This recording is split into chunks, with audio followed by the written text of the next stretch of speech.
জল দিয়ে না ধুয়ে কিংবা রোদে শুকানো ছাড়াই আপনারা কখনো ভারী ভারী কম্বল পরিষ্কার করে দেখেছেন? এমনই কিছু অসাধারণ টিপস আপনাদের সঙ্গে শেয়ার করব। আশা করছি এই টিপসগুলি যদি আপনারা অ্যাপ্লাই করেন আপনাদের ঘরের কাজগুলো অনেকটাই সহজ হয়ে যাবে। চলুন তাহলে আজকের উপকারী টিপসগুলি আমরা দেখে নিই। প্রথম যে টিপসটি শেয়ার করছি, আমাদের বাড়িতে এই ধরনের অনেক পুরনো কন্টেনার থাকে, মানে কন্টেনারের ঢাকনা থাকে। অনেক সময় এই ধরনের ঢাকনাগুলোকে হয়তো আমরা কোনো কাজেই ব্যবহার করি না, তো এই ধরনের ঢাকনাগুলোকে ফেলে না দিয়ে আমরা ইউজ করতে পারি। এখানে সামান্য পরিমাণ ফেবিকুইক আঠা আমি নিয়ে নিচ্ছি, এইভাবে মাঝখানটায় ফেবিকুইক আঠাটা লাগিয়ে দিলাম। এবার আমরা কি করব, ওষুধের যে ঢাকনাগুলো থাকে না, লিকুইড ওষুধের ঢাকনাগুলো দেখুন এইভাবে আমি আঠার ওপরে দিয়ে কিছু সময় রেখে দেব। কিছু সময় রাখলেই দেখবেন একেবারে টাইট হয়ে আটকে যাবে। আর এটাকে লাগানোতে আমাদের খুব সহজেই তুলতে সুবিধা হবে। অনেক সময় অনেক ধরনের খাবার আমরা রাতে ভিজিয়ে রাখি, হয়তো ঢাকনা দিয়ে ঢেকে রাখি না। আরশোলা, এমনকি টিকটিকি সেই খাবারে মুখ দেয় বা পটি করে, যেটা স্বাস্থ্যের জন্য ভীষণ ক্ষতিকর। তাই আমরা যদি এই ধরনের ঢাকনা দিয়ে ঢেকে রাখি, দেখুন কত সহজে এটা আমি ঢাকতেও পারছি, এমনকি খুলতেও কত সুবিধা হচ্ছে, তাই না? তাই পুরনো কন্টেনারের ঢাকনা ফেলে না দিয়ে এইভাবে আপনারা ইউজ করতে পারেন। ভালো লাগলে ট্রাই করে দেখবেন। পরবর্তী যে টিপসটি শেয়ার করছি, আমরা যখন কোথাও ঘুরতে যাই তখন আমরা তো অবশ্যই ব্রাশটা নিয়ে যাই। আমরা অনেকেই কী করি, পলিথিনের মধ্যে একসঙ্গে ভরে নিয়ে যাই। এর ফলে ব্রাশগুলোর ব্যাকটেরিয়া সংক্রমণ হওয়ার সম্ভাবনা থাকে। তাই একটি রুমাল নিয়ে নিন, অবশ্যই পরিষ্কার দেখে রুমাল নেবেন। রুমালের মধ্যে এইভাবে ব্রাশটাকে রেখে নিন, তারপর রুমালটা ফোল্ড করুন। আবার একটি রুমাল রাখুন, এইভাবে মানে একসঙ্গে দেখুন আমরা ব্রাশগুলোও নিতে পারবো। এমনকি একটি ব্রাশের সঙ্গে আমাদের আরও একটি ব্রাশ কোনোভাবেই কিন্তু টাচ হবে না। খুব সহজেই এইভাবে কিন্তু নিয়ে যেতে পারি আমরা। এবার গার্ডার দিয়ে আটকে দিচ্ছি, তাহলে এটা খুলে যাবে না, খুব সুন্দর থাকবে। তারপর পলিথিনে ভরে আপনারা এটা খুব সহজেই লাগেজে করে নিয়ে যেতে পারেন। ভালো লাগলে টিপসটি অবশ্যই আপনারাও ট্রাই করে দেখবেন। আমাদের যাদের বাড়িতে ছোট বাচ্চা আছে, দেখা যায় আমরা শীতকালে এই যে কম্বলগুলো খুবই একটি ঝামেলার কাজ হয়ে যায় ভাঁজ করে রাখা। বারবার দেখা যায় ভাঁজ করে রাখা হয়, বাচ্চারা কী করে বারবার এলোমেলো করে দেয়। বাচ্চাদের সবসময় বকাঝকা করা যায় না, তাই একটি সহজ ভাঁজ দেখাবো। আপনাদের কম্বল ভাঁজ করে রাখলে কখনোই খুলবে না। এইভাবে অর্ধেক করে কম্বলটাকে ভাঁজ করে নিন। অর্ধেক করে ভাঁজ করে লম্বালম্বিভাবে কম্বলটাকে আপনারা পেতে নিন যে কোনো জায়গায়, বা এইভাবে আবার কম্বলটাকে মাঝখান থেকে আপনারা একটি ভাঁজ দিয়ে দিন। তারপর নিচের দিক থেকে এইভাবে ভাঁজ করে নিচ্ছি, দেখুন আমার মুখে বলার থেকে আপনারা যদি দেখে নেন তাহলে কিন্তু খুব ভালো হয়। ওপরের অংশটা কি করব, আবার এইভাবে ভাঁজ দিয়ে নেব। এইভাবে ভাঁজ দিয়ে নেওয়ার পর যে উপরের অংশে দেখুন একটি পকেট মতো তৈরি হয়েছে, বর্ডারের দিকটা, বর্ডারের ভেতরে নিচের অংশটাকে এইভাবে আমরা ঢুকিয়ে দেব। এইভাবে যদি আমরা কম্বলটাকে ভাঁজ করি তাহলে কিন্তু বাচ্চারা যতই টানাটানি করুক কম্বলটা কিন্তু খুলতে পারবে না। এমনকি খুব সুন্দরভাবে ভাঁজও থাকবে, বারবার আমাদের কম্বল ভাঁজ করার প্রয়োজন পড়বে না। দেখুন আমি সাইডটাও দেখাচ্ছি, সাইড দিয়েও কতটা সুন্দর। দেখুন আমি ওপর থেকে বারবার ফেলে ফেলেও দেখাচ্ছি, কম্বলটার ভাঁজ কিন্তু খুলছে না। কতটা সুন্দরভাবে কম্বলটা আমাদের ভাঁজ হয়েছে। ভালো লাগলে আপনারাও অ্যাপ্লাই করে দেখবেন। পরবর্তী যে টিপসটি শেয়ার করব, ফোন আমরা তো কম বেশি প্রত্যেকেই ব্যবহার করে থাকি। অনেক সময় কি হয়, আমাদের প্রত্যেকের বাড়িতেই ফোনের স্ট্যান্ড কিন্তু থাকে না। আর ফোনের স্ট্যান্ড না থাকলে খুবই সমস্যার মধ্যে আমাদের পড়তে হয়। অনেক সময় আমরা কাজবাজ করি, ফোনে হাতে নিয়ে কাজ করতে গেলে অনেক সময় দেখা যায় যে আমাদের চোখেরও ক্ষতি। তাই যদি কোনো রকম ফোনের স্ট্যান্ড না থাকে তাহলে দুটো জামা কাপড়ের ক্লিপ নিয়ে নিন। যদি আপনারা এইভাবে লম্বালম্বিভাবে ফোনটা দেখতে চান তাহলে এইভাবে নিচের দিকে ক্লিপ লাগাবেন। দেখুন এইভাবে লাগালেও কিন্তু ফোনটা খুব সহজে স্ট্যান্ডের কাজ করবে দুটো ক্লিপ। বা যদি আপনারা সাইডে লাগাতে চান এইভাবেও লাগিয়ে কিন্তু যে কোনো কিছু আপনারা ভিডিও হোক দেখতে পারেন, কোনো কাজবাজ করতে পারেন খুব সহজে। ফোনটা আপনাদের পড়েও যাবে না, এমনকি আপনাদের কোনো রকম ফোনের স্ট্যান্ড ছাড়াই ফোনটা যে কোনো জায়গায় দাঁড়িয়ে থাকবে। এমনকি এটার সাহায্যে আপনারা কোনো কাজ করতে চাইলে সেই কাজও কিন্তু করে নিতে পারবেন। ভালো লাগলে অবশ্যই আপনারাও ট্রাই করে দেখবেন। আর এই ছোট্ট ছোট্ট টিপসগুলি আপনাদের কেমন লাগে অবশ্যই আমাকে কমেন্ট করে জানাতে ভুলবেন না। ভালো লাগলে আপনারাও অবশ্যই অ্যাপ্লাই করে দেখবেন। চলুন তাহলে পরবর্তী যে টিপসটি আছে বন্ধুরা আমরা দেখে নিই। কম্বল শীতকালে আমরা প্রত্যেকেই ব্যবহার করি, কিন্তু অনেক সময় দেখা যায় আমাদের কম্বলটা এতটাই নোংরা হয়ে যায় যে আমরা যদি কম্বলটাকে জল দিয়ে ধুয়ে পরিষ্কার করি তাহলে কিন্তু আরও বেশি ভারী হয়ে যায়, এমনকি সেটা তুলতে বা রোদে শুকাতে খুবই কষ্ট হয় আমাদের।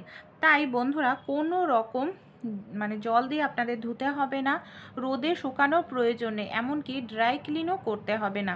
খুব সহজেই আপনারা কম্বলটাকে পরিষ্কার করে নিতে পারবেন। তারই একটি অসাধারণ টিপস আপনাদের সঙ্গে শেয়ার করব। আশা করছি এতে আপনাদের কম্বলটার মধ্যে যে জমে থাকা নোংরা, ধুলো, ময়লা, জীবাণু, ব্যাকটেরিয়া খুব সহজেই পরিষ্কার হয়ে যাবে। যে কোনো জায়গায় পরিষ্কার জায়গায় কম্বলটাকে আপনারা এইভাবে পেতে নিন। এখানে আমি এক পাশ কম্বলের আপনাদের এইভাবে পরিষ্কার করে দেখা, একইভাবে কিন্তু আমাদের কম্বলের যে আরেকটি সাইড আছে সেই সাইডটাও পরিষ্কার করতে হবে। তাই এখানে কিভাবে পরিষ্কার করব চলুন দেখি। এখানে আমি নিয়েছি খাওয়ার সোডা, যাকে বেকিং সোডা বলে। এখানে বেকিং পাউডার নয় কিন্তু বন্ধুরা বেকিং সোডাই নেবেন। 2 চামচ পরিমাণ বেকিং সোডার সঙ্গে 2 চামচ পরিমাণ মতো পাউডার নিয়ে নিন, যে কোনো সুগন্ধিত পাউডার নিয়ে নিন। বেকিং সোডা ব্যাকটেরিয়া জীবাণুকে ধ্বংস করে, নোংরা পরিষ্কার করতে সাহায্য করে। খুব ভালো করে পাউডার আর বেকিং সোডাটাকে আমাদের এইভাবে মিশিয়ে নিতে হবে। দেখুন এইভাবে আমি খুব ভালো করে এই দুটোকে মিশিয়ে নিচ্ছি। এবার আমাদের একটি কাজ করতে হবে। আমাদের বাড়িতে যে এই ধরনের যদি কোনো পুরনো ছাঁকনি থাকে পুরনো ছাঁকনিও নিতে পারেন, বা পুরনো ছাঁকনি যদি না থাকে নর্মাল ছাঁকনিও নিতে পারেন। ছাঁকনির মধ্যে সামান্য পরিমাণ করে মিশ্রণ দিয়ে এইভাবে খুব ভালো করে কম্বলের মধ্যে ছড়িয়ে দেব এই মিশ্রণটা। এখানে ছাঁকনি নিলে সুবিধা কি হবে, সব জায়গায় সমানভাবে পড়বে মিশ্রণটি, কোথাও বেশিও না কোথাও কমও না। বা আপনারা হাত দিয়েও দিয়ে দিতে পারেন খুব ভালো করে কম্বলের মধ্যে মিশ্রণটা। দেখুন মিশ্রণটা আমি খুব ভালো করে দিয়েছি, সব জায়গায় সমানভাবে পড়েছে। এবার হাত দিয়ে আমরা এইভাবে ডলতে থাকব, উল্টো দিক করে ডলবো যাতে কম্বলের ভেতরে মিশ্রণটা খুব ভালোভাবে ঢোকে, খাবার সোডা আর যে আমি পাউডারটা দিলাম ভেতরে যাতে খুব ভালোভাবে ঢোকে, এর জন্য আমি হাত দিয়ে এইভাবে দেখুন ডলে ডলে দিচ্ছি।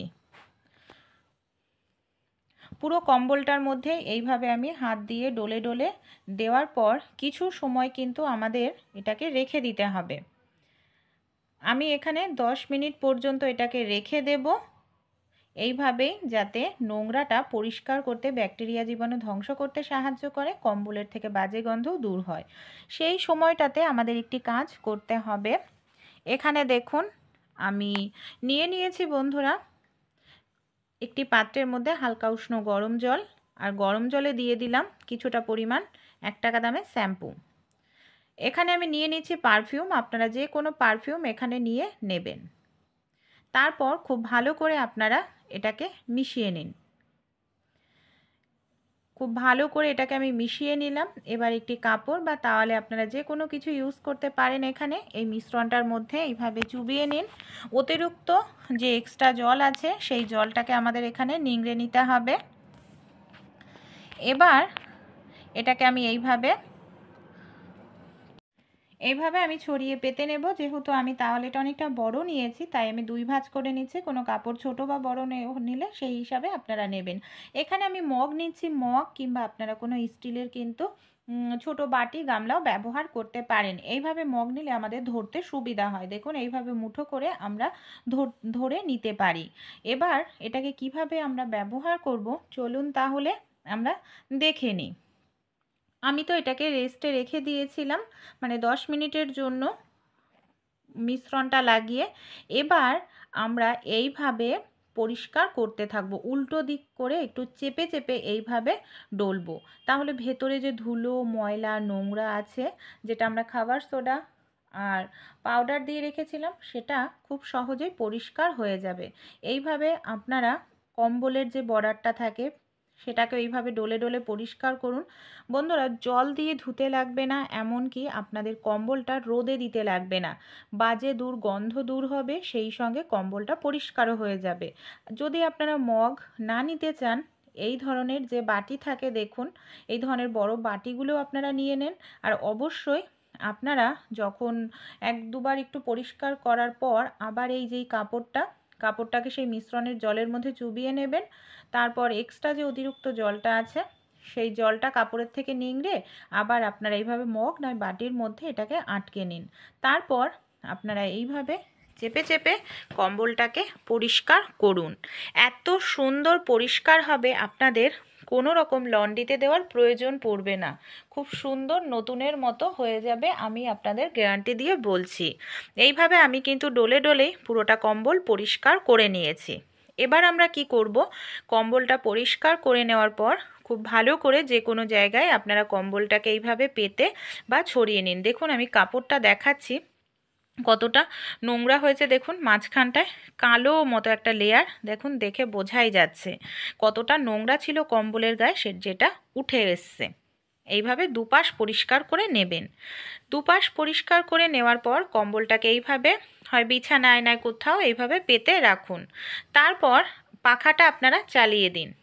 পাখার নিচে আপনারা এইভাবে কম্বলটাকে 10 থেকে 20 মিনিট রেখে দিন। দেখবেন কম্বলটা খুব সুন্দর আপনাদের পরিষ্কার হয়ে যাবে।